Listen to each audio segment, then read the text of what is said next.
Je m'appelle Hervé, je suis artisan dans le Montreuil.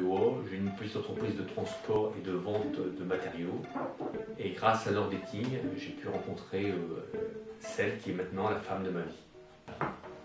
Alors, juste avant de te contacter, j'étais dans une relation de 6 ans qui n'était pas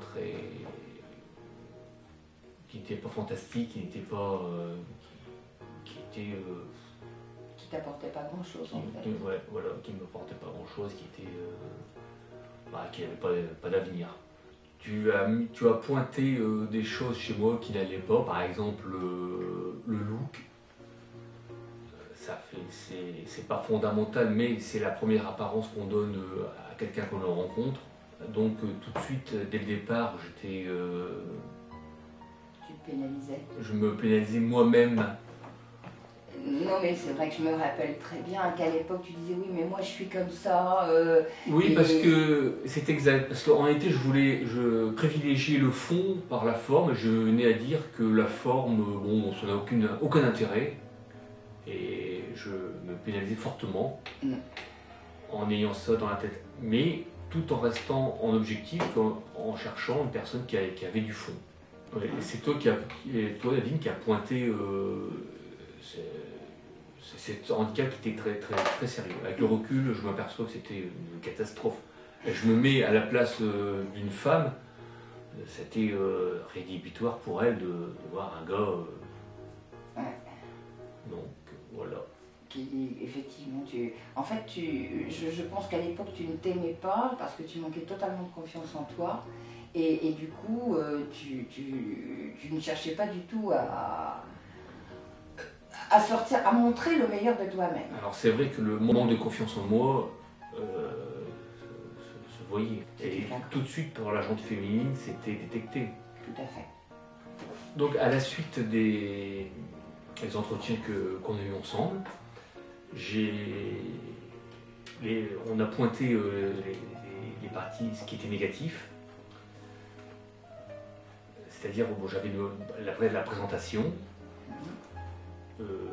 le manque de confiance en moi, avec pour difficulté de dire non. Oui, exactement. Donc, on a travaillé ensemble sur ces points-là. Donc, on a travaillé ensemble sur ces points-là. Ce qui m'a permis d'évoluer. Alors, j'ai découvert un potentiel que je ne soupçonnais même pas.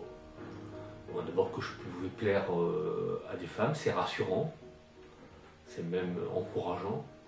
En réalité, en cherchant l'âme sœur, ça m'a permis de remettre de l'ordre professionnellement dans l'autre partie de ma vie. Et c'est en ça que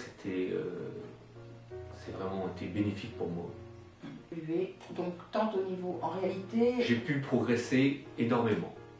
Alors, grâce à cette confiance en moi, j'ai pu rencontrer des personnes et être de plus en plus à l'aise et faire un tri, entre guillemets, même si le mot n'est pas très poli ou méprisant, mais de pouvoir rencontrer quelqu'un qui me convenait à ma personnalité, à mes valeurs que j'avais, que j'ai toujours d'ailleurs. Ouais. Aujourd'hui, je suis entouré d'une femme avec qui je peux me projeter dans l'avenir, et pour moi, c'est important. Alors, pour la petite anecdote, un jour, mon apparence vestimentaire n'étant pas terrible, avec Nadine, nous avons fait les magasins pour me relooker, entre guillemets. Alors, j'ai participé à de nombreuses soirées, et cela, même si je ne trouvais pas la personne que j'avais imaginée, ça m'a quand même aidé à rencontrer des gens que j'aurais aucune chance de rencontrer dans mon milieu professionnel. Et ça, je trouvais que c'était vraiment sympathique. Ouais. Nadine m'a aidé à faire ressortir le meilleur de moi en pointant ce qui n'allait pas. C'était un peu une forme de coaching parce que ça n'a pas été fait une seule fois, c'était fait à plusieurs reprises. Ce qui a permis de m'améliorer et de travailler les points qui n'allaient pas.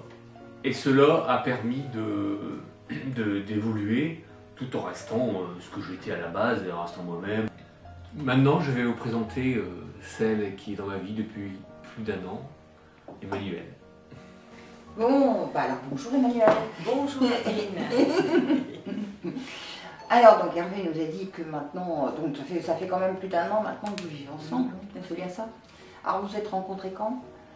Le 9 avril, si je me souviens bien, la date c'était un samedi. Et puis on a fait notre première rencontre en discutant, et puis de là c'est suivi un repas. Et puis Hervé m'a demandé si je souhaitais le revoir. Oui. J'ai dit oui. On s'est échangé les numéros de téléphone. Oui. Bien que cette journée. Ça te fait rire, hein?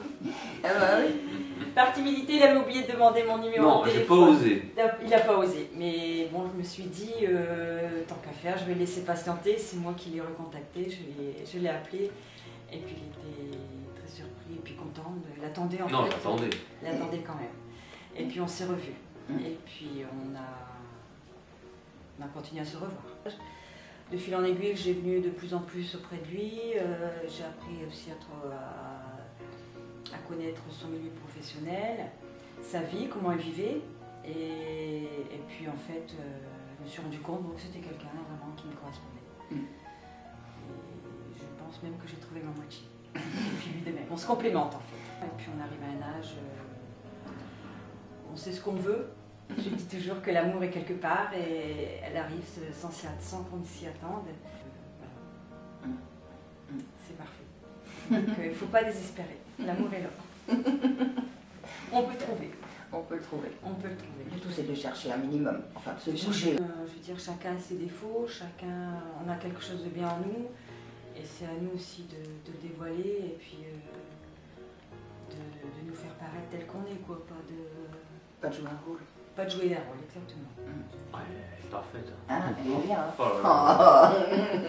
Oh. Aujourd'hui, je peux dire que je suis un homme heureux. Et moi également. Et ben, dès que je suis chez moi, il me manque quelque chose. Je me suis rendu compte qu'effectivement, l'absence parle. Je veux dire, c'est que vraiment j'ai besoin de revoir, d'être bien avec lui.